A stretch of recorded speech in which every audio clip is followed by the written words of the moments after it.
there. Welcome to assignment 1 of Intro to Cognitive Science. We are going to do a little bit of a walkthrough of how to install and work with the programming language and program itself. Gargoyle is the program and Clay is the language. This is very simple stuff. Don't worry. This isn't like intro to computer science. We're not going to drill deep on all the theories and methods and tools of all programming languages. But it's really more to get you connected to the ideas that computers are processing information, and language is also connected to that. Programming languages and language in general. So, to start off, welcome to my screen. I'm going to show you how to get everything going. We're going to work through some ideas up until the exercises in the book. So, here's my course webpage, as you've seen before. This is where this video will be. I might change this to say like lectures and demos, all that kind of stuff. So, what you're going to want to get, you're going to need 3 things to get started. You're going to need the Gargoyle and Clay program manual. You're going to need to download the program itself, and you're going to need to make sure that you have Java installed on your computer. Most computers already have it, but I'll go ahead and search for it. Java install. Man, can't type. Okay, so Java is an Oracle product, so that you know. It's free to everybody. It's a de facto programming language. It's great, even though their thing is a little squished over here. And I'm saying that because when you go to download it, if you need to, make sure you are on the Oracle website. Don't download it from anywhere else. That's asking to have something root your machine and get access to things you don't want. So, download and install Java. It's pretty straightforward. Your computer may already have it, but you can get started this way. So, great. That's how you can make sure you have enough of the prerequisites to get things installed. Now, hang on, scroll back up. What are we doing here? What is Gargoyle about? Well, I want to just show you some selected images that Dr. Gracie, who wrote the program and the language, he put together. So the basic idea is we're going to be writing very simple little scripts of programs that will do things like paint dots. I know, simple, but here is a collection of rainbow dots. We can also do sort of an inverse collection of I guess this is actually just a bunch of dots, but there's enough of them that it makes it into a starry sky look. And then sort of ringed dots, that kind of stuff. The idea here is that you will not do this yourself. You're going to program a system to do this for you. You're going to teach the computer to paint these things. You're not going to paint them yourself. You dig? So the idea is to make this non-representational art using a script, using an automated system that can do it, using your own little language. So let's walk through. So you need to open the program manual and you need to download the program itself. I'm going to walk through the basics. I recommend you read, so go to the program manual and I recommend you read it. There's a lot of interesting content in here just about the concept of programming as being hard fun. So fun that is challenging at the same time. Powerful ideas. So getting experience with some things that might stick with you, right? So also, this document is not complete. Dr. Gracie's been writing it for some time, so he's just kind of adding things where possible. We're going to work through the first couple of sections, chapters, and do a handful of the exercises by the time we're done. So, how do we get Gargoyle? So first we need to create a place for it. So make a folder called Padia. All right, I'm putting it in this assignments folder. Great. So now I have Padia in a convenient location. Yes, yes, yes. And then I'll go in as he requests and make a new folder called software. Okay. Now, you can go to Dr. Gracie's website, as it suggests here, and download the gargoyle.jar file, or you can use the link on my site, which also goes to the same link. I'll do it from my site just to demonstrate. Oh, this type of file can harm your computer. Yes, .jars are arbitrary executable code that somebody else made, so you got to be careful. Dr. Gracie is the program director of cognitive science, so I think we can probably trust him. I'm going to drop it in here, but it may need to go inside the software folder. Let's make sure. Yeah, download the jar file to the folder. So, and don't worry, if you're on a different operating system, this is all the same. It's just folders, right? It's just where does it live in your folders. So this is the program Gargoyle. We're going to open and run that and kind of explore some ideas with it. He suggests here that you need to go into the terminal window to run it. I think that that's not always the case, so I'm going to try to just run it with double clicking and mucking around with it. Oh, I'm on a Mac right now, so I need to enable this. Let's enjoy running through my settings, which was privacy, right? Where is privacy? Security, privacy.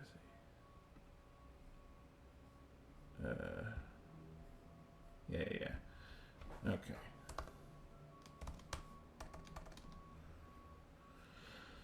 All right. Open gargoyle.jar anyway. Yes, open it, friendo. Oh, perhaps I haven't yet installed the Java development kit on this machine. Well, all the better. Okay. Then, if I try to do this again, it will say, to use java-jar gargoyle jar command line tool, you need to install a JDK. Okay. Well, I need a JDK. Download. JDK means Java Development Kit. It's just Java itself.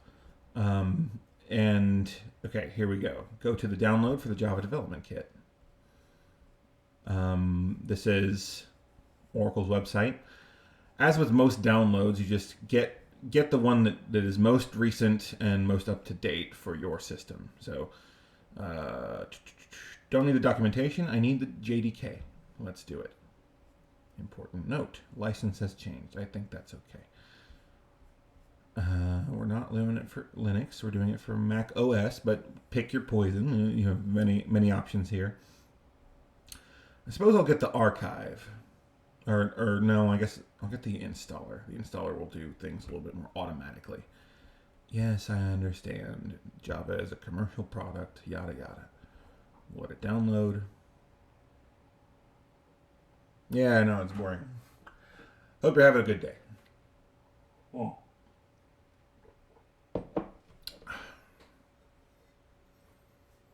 So this is a step forward, right? We're going to be experimenting with programs, arbitrary code programs. The idea being you will use a small amount of language to instruct a computer on what to do. I can move forward a little bit. The program, when we open it, we're going to go to the dot, and it looks like this. We'll see all these pop up. Almost there. So it's going to have a lot of buttons, but really what we're going to be focusing on is writing little lines of code ourselves into the bar here. And what they'll do is do different things over here on the canvas based on what we type. I don't know if there's an example in this early section, but here we go. So ignoring display. We'll actually run the example ourselves. Yeah. Wait until it's downloaded. It is downloaded. All right. So on Mac, you do this. On Windows, which most of you will probably have, you'll do something very similar. Just open the package installer program. Continue. Install. Use my password.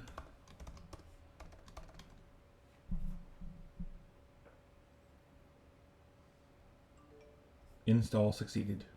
Great. So, I'll move the installer to the trash, I suppose. Great. Okay, so assuming that succeeded, I'll leave the security thing open for a moment in case I need it. Gargoyle.jar. Hey, it's running. Great. That's what I hoped. Real quick, just to give you, why did we go through all that? Well, it's administrative nonsense, but ultimately, to run this little program, this gargoyle.jar program, we need to have a whole other programming language properly installed on our system. And that is Java, specifically Java's development kit. So, I'll actually keep track of this link. I'll put it on the website later. All right, so we're into Gargoyle. I'm going to leave this up, but Gargoyle's going to take up a lot of the screen. I'm going to get us into the circle world. Woohoo, ta-da. Immediately, we're already there. I can show you a couple of things right off the bat. So, if I type, let's see, what are our options? We have paint. Paint will, wherever the pointer currently is, quote pointer, it's a hidden value that represents the position on the canvas.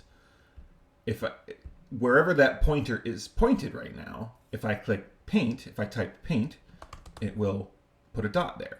Now, let's say I want to change the color of that dot. Well, I can do the command blue and then do paint again.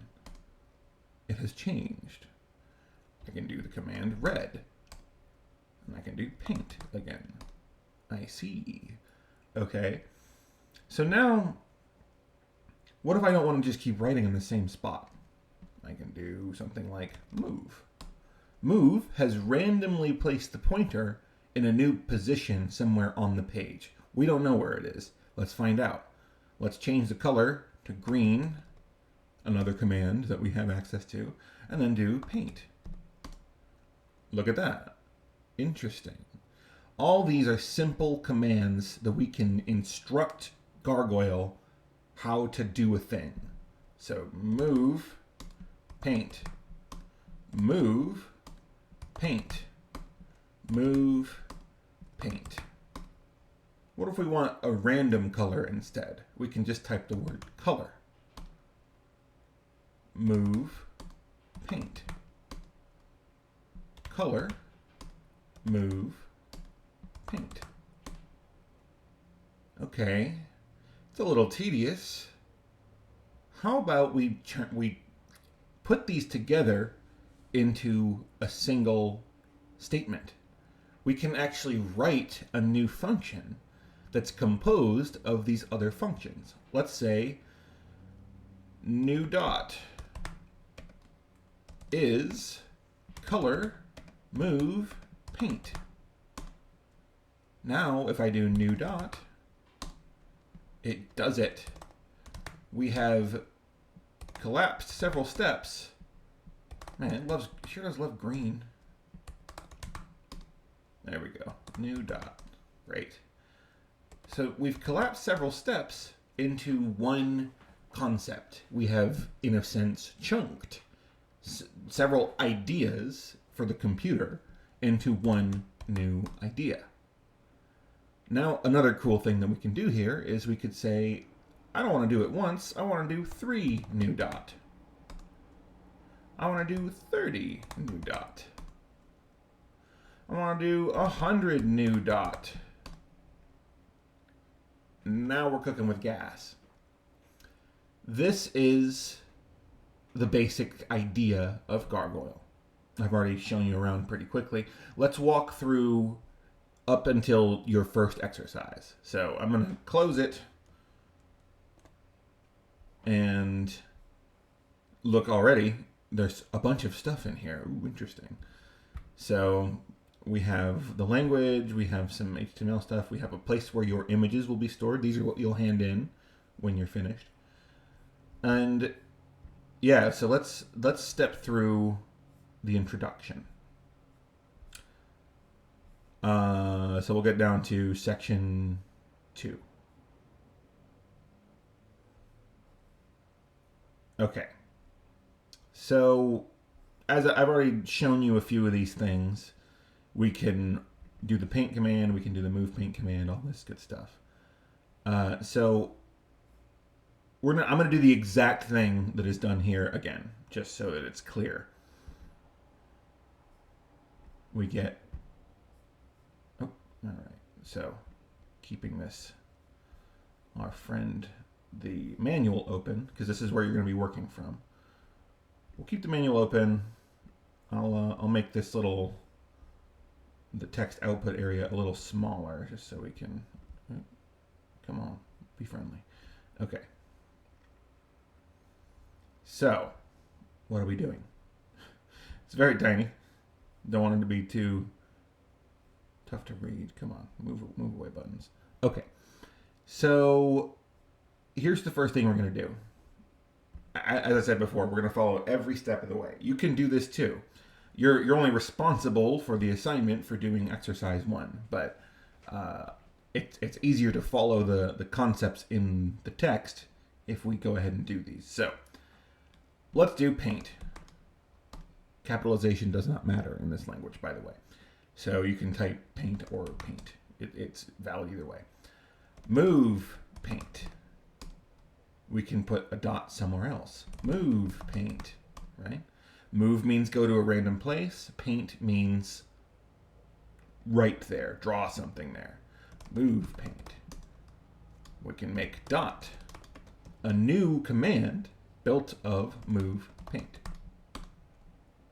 So now I can do dot, dot, dot, dot. I've done more than he asked. Oh no, so 25 dot. Not 25 cot, 25 dot. We're painting. We're instructing the machine to very rigidly interpret this text to have meaning in its micro world. This is a semantically meaningful statement.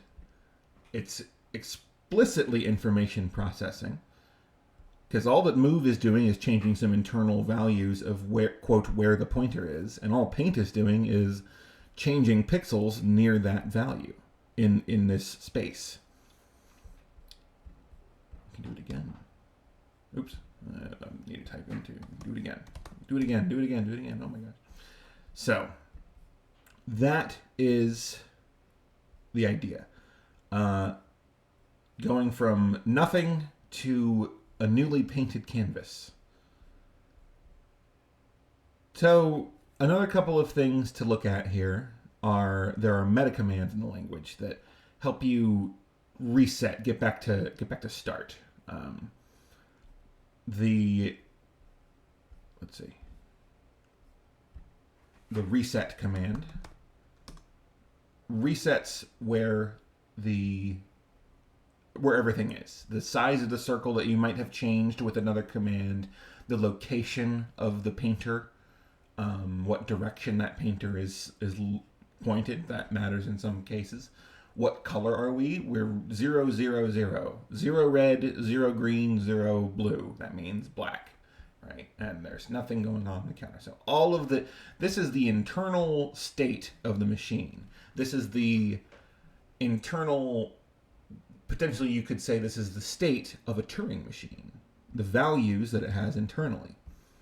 So we have a few things. So let's clean the canvas up.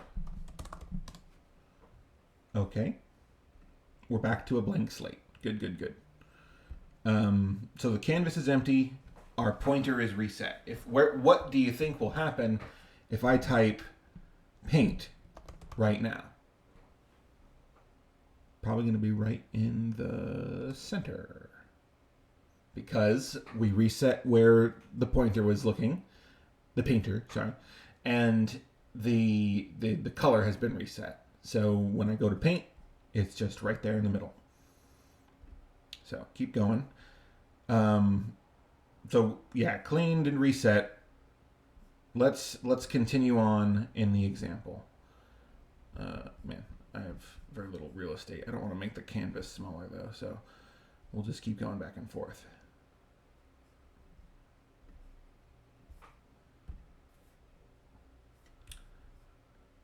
Okay, we're going to clean everything again. We're going to reset. Great. So we're going to write another function. We've written dot. That's great. Dot, we know, does move and paint, right? We're going to write a function that repeats dot and makes sure that we're on the color black. So black dots will do black and then 90 dot. We're going to do the dot function 90 times, and we're going to make sure before we do that that the painter is set to black. Let's watch. Oh, sorry, we defined that function. So what we did just now was we said, this is a new function name, and what does it do? It does black and 90 dot. So now if I call black dots, we have painted the scene. Great. So I've called it. And now one last thing that you're going to need to know about is called record. This is the meta command. This is how you get whatever's on the canvas to be saved in a file. We're going to call this one, like it says, black dots. I'm not name. I think it does a JPEG dot by default. Yeah, good. So what happened? Well, in the little text output, it says, hey, you named this thing file dot black dots. You named this thing, it's in this file directory. Yeah, all my stuff. Okay, let's go look. Circle images. We have done something in Gargoyle that has output to the real world. Our black dots image has been saved as an actual image.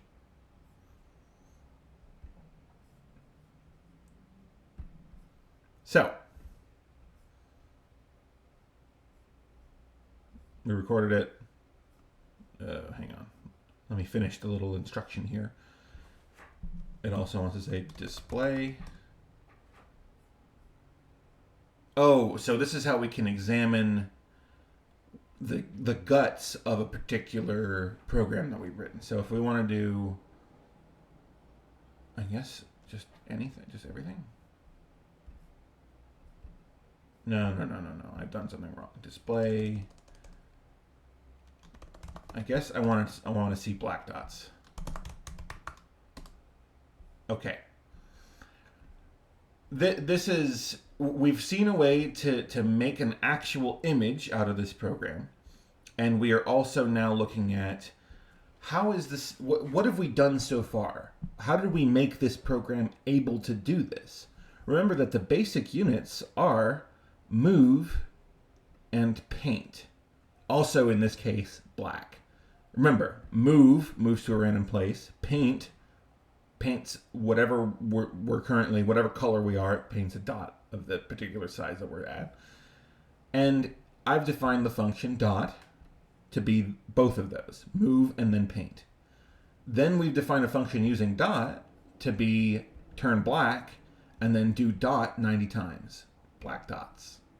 So this is the internal logic. These are the rules that are available to the machine that we wrote to make it much easier to tell it what we want to do. I'll do it again just to display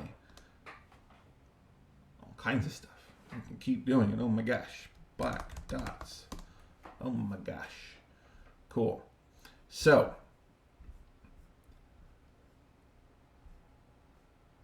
that brings us to exercise 1. Your assignment is to do exercise number 1 step by step. And this is key. He and I agree. You need to be very careful to do everything exactly as it's written, as you are instructed. Programming languages don't have the ability to interpret what you think, what you hope they think you want to do, right? It's not like with language with between humans where we can be a little vague and people will pick up most of everything. The computer can only do what you instruct it to do. In this case, if I say black dot, not blood dot, but yeah, it illustrates the same point.